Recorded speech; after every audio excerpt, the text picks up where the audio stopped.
모두 가족 여러분, 오늘은 수요일입니다. 어제 깜짝 이벤트로 수건 보내드리기를 했는데요. 감사하게도 몇 분의 모두님들이 신청해 주셔서 잘 마무리했어요. 그런데 저와 같은 집에 사는 예배당 식구 중 한 명이 왜 댓글을 매일 올리는 예배당 식구들의 이름은 불러주지 않았냐며 저에게 민원을 넣으시더라고요. 그래서 오늘은 예배당 식구들도 한번 부르겠습니다. 박혜진님, 한상우님, 최종민님, 김예은님, 이경민님, 항상 잘 참여해 주셔서 감사합니다. 혹시라도 이벤트가 있는지 모르셔서 아직 참여하지 못하신 분이 계신다면 꼭 연락주세요. 오늘까지 받고 마감할게요. 네, 그러면 오늘도 묵상에 잘 참여해 주시고 꼭 댓글로 무엇을 느꼈는지를 나눠주세요. 한 줄이든 두 줄이든 나눠주시면 다른 사람에게 은혜가 됩니다. 그리고 오늘도 좋아요와 구독 잊지 말아주세요. 아셨죠? 그러면 오늘 본문인 사무엘상 20장 듣고 올게요. 제20장. 다윗이 라마 나요스에서 도망하여 요나단에게 이르되 내가 무엇을 하였으며 내 죄악이 무엇이며 내 아버지 앞에서 내 죄가 무엇이기에 그가 내 생명을 찾느냐. 결단코 아니라 내가 죽지 아니하리라. 내 아버지께서 크고 작은 일을 내게 알리지 아니하고는 행하지 아니하나니 내 아버지께서 어찌하여 이 일은 내게 숨기리요. 그렇지 아니하니라. 다윗이 또 맹세하여 이르되 내가 내게 은혜 받은 줄을 내 아버지께서 밝히 알고 스스로 이르기를 요나단이 스포할까 두려운즉 그에게 이것을 알리지 아니하리라 함이니라. 그러나 진실로 여호와의 살아계심과 내 생명을 두고 맹세하노니 나와 죽음의 사이는 한 걸음뿐이니라. 내 마음의 소원이 무엇이든지 내가 너를 위하여 그것을 이루리라.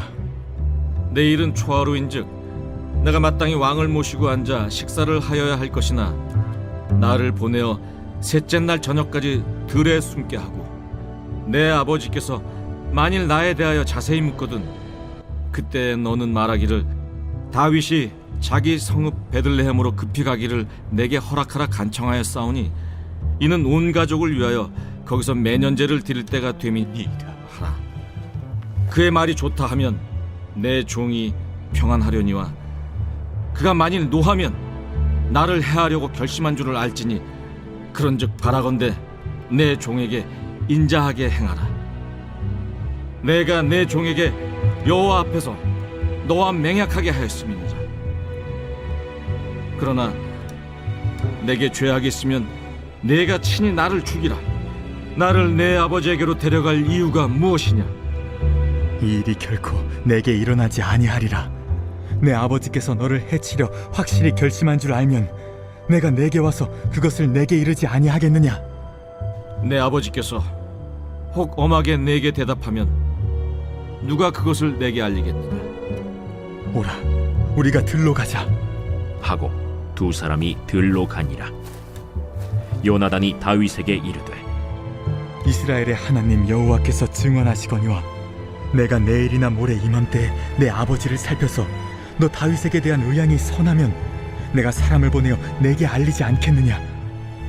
그러나 만일 내 아버지께서 너를 해치려 하는데도 내가 이 일을 내게 알려주어 너를 보내어 평안히 가게 하지 아니하면 여호와께서 나 요나단에게 벌을 내리시고 또 내리시기를 원하노라.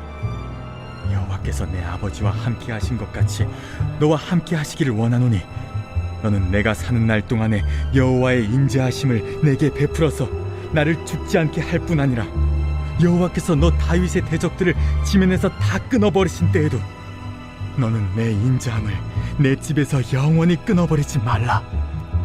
이에 요나단이 다윗의 집과 언약하기를 여호와께서는 다윗의 대적들을 치실지어다. 다윗에 대한 요나단의 사랑이 그를 다시 맹세하게 하였으니 이는 자기 생명을 사랑함같이 그를 사랑함이었더라.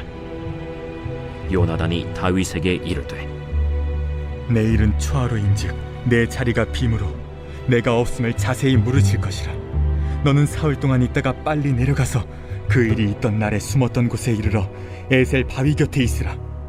내가 관역을 쏘려 함같이 화살 셋을 그 바위 곁에 쏘고 아이를 보내어 가서 화살을 찾으라 하며 내가 짐짓 아이에게 이르기를 보라 화살이 내 쪽에 있으니 가져오라 하거든 너는 돌아올지니 여호와께서 살아계심을 두고 맹세하노니 내가 평안 무사할 것이요 만일 아이에게 이르기를 보라 화살이 내 앞쪽에 있다 하거든 내 길을 가라 여호와께서 너를 보내셨음이니라 너와 내가 말한 일에 대하여는 여호와께서 너와 나 사이에 영원토록 계시느니라.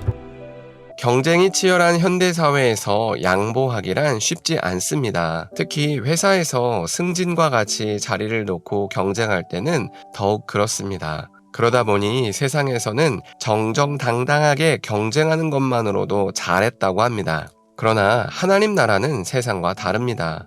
하나님 나라는 단순히 정정당당한 경쟁으로 세워지지 않습니다. 하나님 나라는 형제를 거짓없이 사랑하는 모습으로 세워집니다. 그런데 문제는 형제를 거짓없이 사랑하는 모습을 우리가 거의 본 적이 없다는 사실입니다. 그래서 무엇이 형제를 거짓없이 사랑하는 모습인지를 모릅니다. 그래서 하나님께서는 친히 오늘 본문을 통해서 무엇이 형제를 거짓없이 사랑하는 모습인지를 보여주십니다.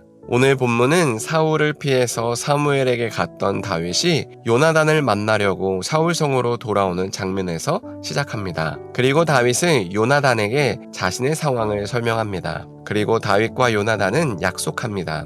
사울과의 식사 자리에서 다윗이 부재한 모습을 보고 사울이 어떤 모습을 보여주는지를 말해달라고 약속합니다. 그리고 그런 사울의 모습을 보고 다윗이 영영 사울을 떠날지 말지를 결정하겠다고 말합니다. 그렇게 요나단은 다윗의 일을 마치 자기 일처럼 돕습니다. 그런데 사실 요나단의 입장에서는 이것이 쉬운 일이 아닙니다. 왜냐하면 사무엘의 예언에 따르면 다윗은 차기 왕이었기 때문입니다. 그 말은 다윗을 도우면 자신에게 당연히 넘어올 왕권이 다윗에게 넘어간다는 말입니다. 그런데도 요나단은 다윗을 제 일처럼 돕습니다.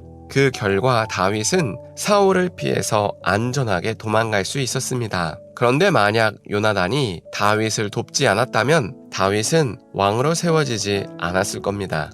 또 다윗이 왕이 되지 못했다면 이스라엘이라는 하나님 나라의 모형도 세워지지 않았을 겁니다. 이처럼 형제를 거짓없이 사랑하는 모습이 하나님 나라를 세우기 위한 필수 요소입니다. 형제를 거짓없이 사랑하는 모습이 없으면 하나님 나라는 세워지지 않습니다. 그래서 하나님은 요나단이라는 인물에게 다윗을 거짓없이 사랑하는 마음을 주셔서 하나님 나라가 어떻게 세워지는지를 보여주십니다. 요나단의 이런 희생은 마치 세례 요한을 연상케 합니다. 예수님의 등장과 함께 하락길을 가는 세례 요한은 이렇게 말합니다. 예수님은 흥해야겠고 자신은 망해야겠다고 말합니다.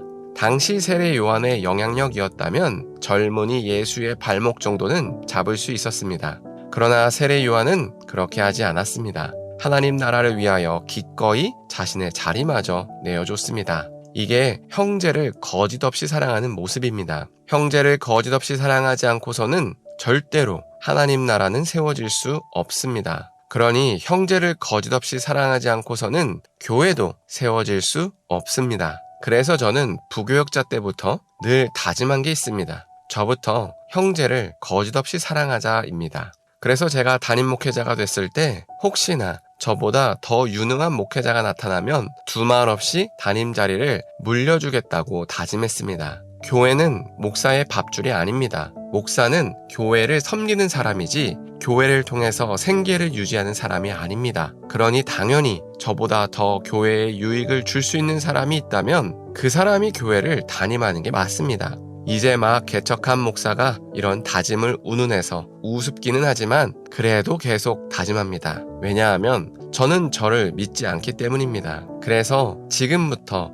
멋지게 떠나려고 연습합니다. 자리에 연연하지 말자. 자리 얻으려고 목사한 거 아니다. 교회에 덕을 끼치려면 나는 망해야겠고 새로운 사람이 흥해야겠다고 다짐하고 또 다짐합니다. 그래서 제가 소망하기로는 누군가는 제 희생을 통해서 그래 저게 교회지, 그래 저게 그리스도인이지 라고 마음 먹었으면 좋겠다고 소망합니다. 그리고 한 가지 더 소망이 있다면 우리 모두 가족들이 저를 따라서 각자의 자리에서 형제를 거짓없이 사랑했으면 좋겠다고 소망합니다.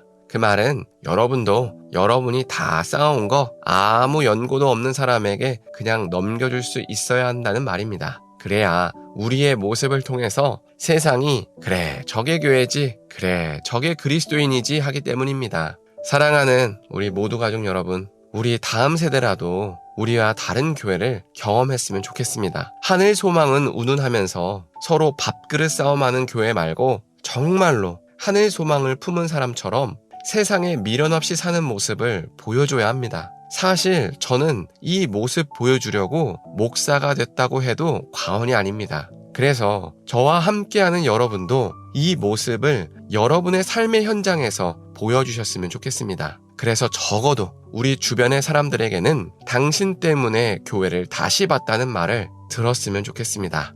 네, 기도하겠습니다.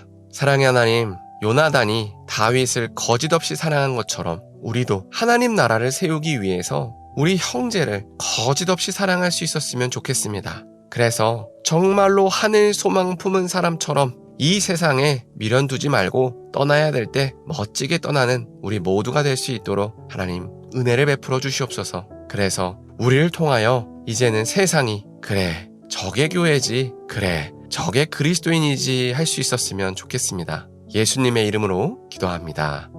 아멘.